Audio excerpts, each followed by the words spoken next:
everyone ready? We're on chapter 2. I have to take my glasses off so I can see. Chapter 2. All right. 2 days into their return trek from outer wildebeestia, King Nolan, who is King Nolan? Her dad. Alice's dad. King Nolan and his men urged their spirit dames at a gallop along a narrow mountain ridge. 4-legged creatures with bodies that looked vaguely bulldogish from a front and tapered to a thin, tailless rear end. Spirit dames had flat faces with slow, blinking eyes, fist-sized nostrils, and a quizzical mouth. They were not the fastest means of getting around Wonderland, but they proved the most efficient mode of travel to and from Borderland, being the only creatures capable of carrying a man, as well as gifts of wine and crystal, while making decent time over the irregular terrain of outer wildebeestia. All right, Avion. This had not been a journey King Nolan desired to make. He had done it for the good of the queen. A last-minute negotiation with King Arch of Borderland to establish an alliance between their two nations against Red. It was, of course, Genevieve's rightful place to conduct our negotiation, but she had thought it prudent to send her husband in her stead. Borderland was a kingdom. King Arch didn't believe in queendom. The seat of power had often proclaimed was not place for a female. Okay, stop right there for me, sir. So what are we talking about when we say, what is the difference between a queendom and a kingdom? Terrence. A kingdom is ruled by a king and queen. You're right, but I need you to go a little bit further. What if I don't know what a king and a queen is? There's a difference. What are you trying to say, Trey? Hold on just a minute, baby. You was not wrong, but I just wanted it a little bit further. So a kingdom is ruled by a man, and a queendom is ruled by a woman. Keep going, Avion. King Arch greeted Nolan as if she mere sight of my own fatigue. Why should I form an alliance, he asked, after Nolan had just explained the reason. Red doesn't dare attack Borderland. Stop right there, sir. What is an alliance? Okay, hold on just a minute. Make sure you raise your hand. Marcus.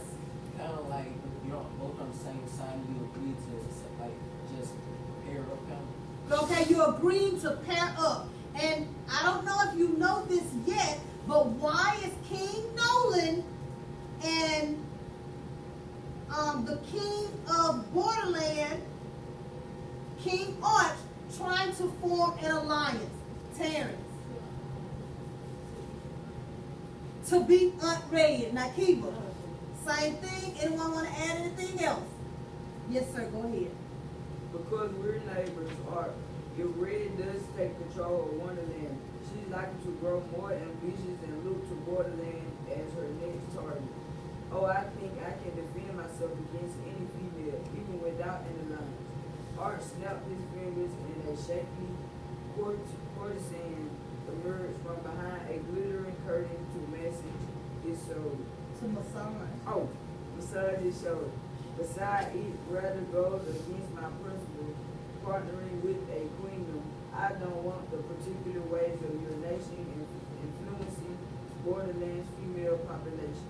The last thing I need is to see some so-called greater proposed being, Purpose? okay, being planted in their Feminine. heads as if they should do more with their lives than is required for their moral administration. I'd be more concerned about the influence a red controlled Wonderland would have on the entire population, said King Nolan. So what can we infer about King Nolan? Not King Nolan, I apologize. King Arch, Paris. Don't like women. He does not like women, and he is really against females ruling. Now he told us why.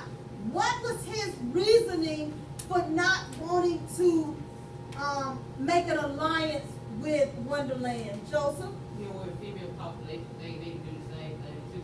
Exactly. He doesn't want his females to feel like, well, if one of you can rule, then I can rule too. All right? Pick up, no, Nakia. Kalira, if you would pick up reading, please.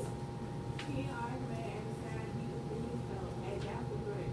Frankly, know that I don't have the highest regard for you. Letting yourself be bossed around by your wife every week. King Nolan did not feel, nor had he ever felt bossed around by a fool. He loved his wife in part because of her strength, her estimable handling of very responsibilities that our stock should fall only on a man's shoulder. To know that nothing could compare the love of his time strong with him. So R said, you receive military support to help defend against your enemies. And what would I get? What benefits would the people of Borderland be able to expect as a result of this proposed nation company? I am prepared to offer you a crystal mining rights within our border. Twice given payments of a million honorary gemstone and the use of our military should the need for it ever arise. King understood the meal was over. I consider it a sin.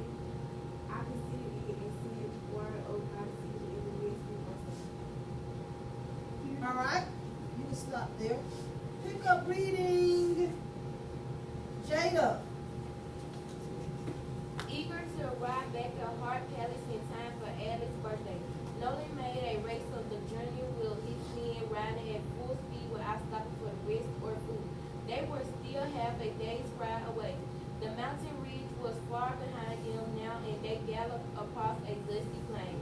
At the crest of a hill with Hart Palace visible on the horizon, Nolan renowned in his spirit dance. A gust of wind carried with it, or so he imagined, for he was quite a distance from the palace. The sounds of revelries, music, and laughter. His men came to a stop beside him. What is it, my lord?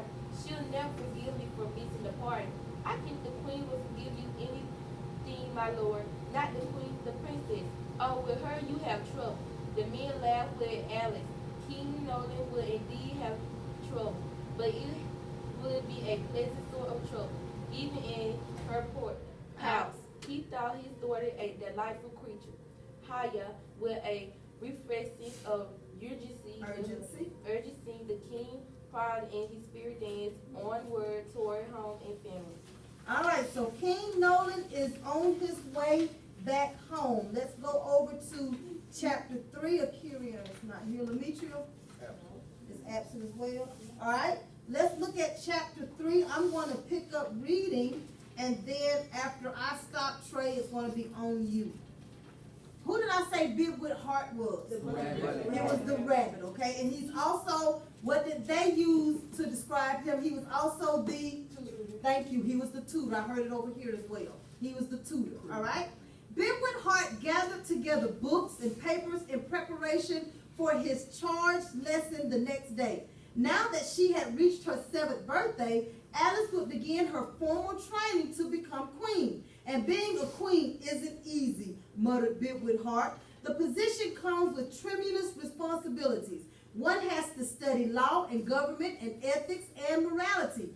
One must train the imagination for the promotion of peace and harmony and the precepts of white imagination, because black imagination is not what anybody wants at all. Oh no. And if that isn't enough, there's the looking glass maze to get through.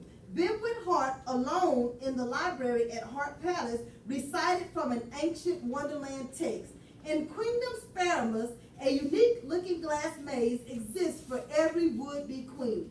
The maze must be successfully navigated by the would-be queen if she is to reach her imagination's full potential and thus be fit to rule. The tutor returned to his usual tone. And where the looking glass maze is, only the caterpillars know. All right, Trey? Mr. Bigwood Hart was an Albino. 7 feet tall with lush green veins pulsing visibly beneath his skin, and ears a bit large for his head. ears so sensitive that he could hear someone whispering from 3 streets away. All right, stop right there for me, sir. What is albino? White. He is an all white rabbit. All right, go ahead, sir. He was rather intelligent, but he had the habit of talking to himself, which more than a few Wonderlanders found strange, particularly members of the Diamond, Spade, and Club families, not one of whom had ever forgiven him for his decades-long schooling of the hard daughters as opposed to their own. Not that Bigwood paid much attention to what others thought of him. He talked himself because there weren't many people as learned as he, and he liked to talk to learned people. Happy birthday to you, happy birthday to you. Bigwood opened a pair of doors leading to the royal garden, and the chorus of voices might have become painfully loud to his finicking ears if it had been any other song sung to any other princess. He found nothing much when it was in appreciation of Alice. Among the assembled guests being led in song by the garden sunflowers, tulips, and daisies, Bigwood spied various members of the Sweet family and General. You skipped a line. He bowed to the Ladies of Diamonds when he caught their eye, and General Doppelganger, commander of the Royal Army, who suddenly split in two and became the twin figures of Generals Doppel and Ganger, so as two led voices to the song instead of one. All right, stop right there. So you have General Doppelganger. And what General Doppelganger can do at any time, he can split into two people and come General Doppel and General Ganger. And you'll see him do this several times in the story. Go ahead, Trey. Bigwood bowed to the blue caterpillar, that oracle of oracles, sage of sages, wisest of the wise, sitting curled in a corner of the garden, puffing on his hookah, while a Gwinnett, small creature with a penguin body and an old man's wrinkled face, waddled about on his back. Waddling is an underappreciated art, but Bigwood heard the Gwinnett say to the caterpillar, "Say, let me have a puff of that." Stop right there. Do you all remember in Alice in Wonderland how the caterpillars used to puff on there? And it looked like a crack pipe, for lack of a better word. Not a crack pipe. What are those things called, you all? Yeah, there you go. That's what I'm looking for. Yes, it looks like that. So, only to lead to our imaginations, we could wonder what the caterpillar was puffing on, because the Gwinnett said, "Hey, let me have a puff of that." All right? So that leads to your imagination. Go ahead, Trey. A hymn rumbled the caterpillar, who never shared his pipe with Gwinnett, even on the happy occasion of Alice's heart's birthday. Smoking's bad for you. It is indeed a special day when a caterpillar comes all the way from the Valley of Mushrooms to partake in the celebration. Bigwood Hart murmured, watching the two spirit dancers pull a giant cake toward Alice. A host of turtle birds glowing and flapping their wings in place of candles. Next to the birthday girl stood the queen, and behind her pattered Madigan, the leading member of Wonderlanders' elite security force known as the Millenary, and the queen's personal background, carrying the backpack common among the military men, wearing a long coat and bracelets, and the top hat he took off only in times of violence.